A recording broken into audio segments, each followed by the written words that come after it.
28 থেকে 48 বডি পর্যন্ত কিভাবে লামিয়া গলার ডিজাইন কাটিং ও সেলাই করবেন এই ভিডিওতে একদম সহজভাবে দেখিয়ে দিব। প্রথমে একটি টিসি বক্রম দুই ভাঁজে সমান করে ভাঁজ করবেন। এরপর উপরের থেকে গলার লম্বার মাপ দিতে হবে 6.5 ইঞ্চি এবং আড়ের মাপ দিতে হবে 3.5 ইঞ্চি।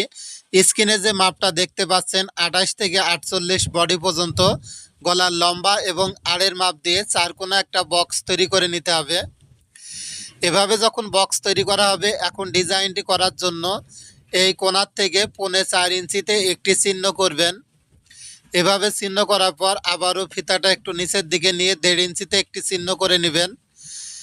এরপর হচ্ছে এখান থেকে ভিতরের দিকে আবারও 1 ইঞ্চিতে একটি চিহ্ন করবেন। এখন হচ্ছে আমার হাতের দিকে একটু ভালো করে খেয়াল করে দেখুন, আমি যেভাবে ডিজাইনটি আর্ট করে নিচ্ছি ঠিক এইভাবে প্রথমে ডিজাইনটি এখানে আর্ট করে নিতে হবে। এরপর এখান থেকে আবারও ঘুরিয়ে ডিজাইনটি একটু সুন্দর করে দিতে হবে।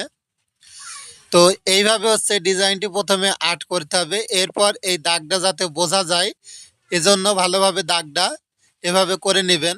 তো ভিউয়ার্স, অবশ্যই এই ভিডিওতে একটা লাইক করবেন। তো এইভাবে যখন ডিজাইনটি আর্ট করা হয়ে যাবে, এখন এখান থেকে 1 ইঞ্চি বাড়তি বক্রম নেবেন। বক্রমটা এভাবে সুন্দর করে ডট ডট করে দাগ করবেন, করে গলার ডিজাইনটি দাগ অনুযায়ী কাটিং করে নিতে হবে। তো ভিউয়ার্স, অবশ্যই যদি এরকম গলার ডিজাইনের ভিডিও প্রতিদিন আমার এই চ্যানেলে দেখতে চান তো অবশ্যই ফেসবুক পেজটি ফলো করবেন। আর ইউটিউব থেকে দেখলে অবশ্যই ইউটিউব চ্যানেলটি সাবস্ক্রাইব করবেন। প্রতিদিন এই ধরনের গলার ডিজাইনের ভিডিও এই চ্যানেলে পেয়ে যাবেন। গলাটা সেলাই করার জন্য একটা বাড়তি কাপড়ের পর প্রথমে আয়রন দিয়ে বক্রমটা বসিয়ে নেবেন। নেওয়ার পর এভাবে সাইড থেকে কাপড়গুলা কেটে ফেলে দিবেন। এরপর যে 200 পরিমাণ কাপড় আছে এখানে মুড়িয়ে এইভাবে আস্তে আস্তে সেলাই করে নিতে হবে। তো দেখুন, আমি যেভাবে দেখিয়ে দিচ্ছি ঠিক এইভাবে সেলাইটা করবেন। এরপর এটাকে ভাঁজ করে ঠিক মাঝখানে একটা চিহ্ন করবেন। এরপর জামার কাপড়ে যে চিহ্ন আছে চিহ্নর সাথে মিল করে একটা সেলাই করে আটকিয়ে নেবেন। এরপর হচ্ছে ঠিক বক্রমের পাশ দিয়ে এখানে আস্তে আস্তে সুন্দর করে ঘুরিয়ে ঘুরিয়ে সেলাইটা করে নেবেন। তো ভিউয়ার্স, অবশ্যই এই ভিডিওতে একটা লাইক করবেন। ভিডিওটি আপনি কোথা থেকে দেখছেন কমেন্ট করবেন। এরকম গলার ডিজাইনের ভিডিও যদি আপনি প্রতিদিন আমার এই চ্যানেলে দেখতে চান তো অবশ্যই চ্যানেলটি সাবস্ক্রাইব করবেন। ফেসবুক পেজ থেকে দেখলে অবশ্যই পেজটি ফলো দিয়ে রাখবেন। তো এভাবে ভিতরে কাপড়গুলা কেটে দিবেন। তো দেখুন, এভাবে কাটা হয়ে গেলে কিছু কিছু জায়গায় এভাবে কেটে দিবেন। তো এই কাটার সময় খেয়াল রাখবেন যেন সেলাই না কাটে, শুধু কাপড়টা কেটে দিতে হবে। এরপর গলাটা সোজা করে নিতে হবে।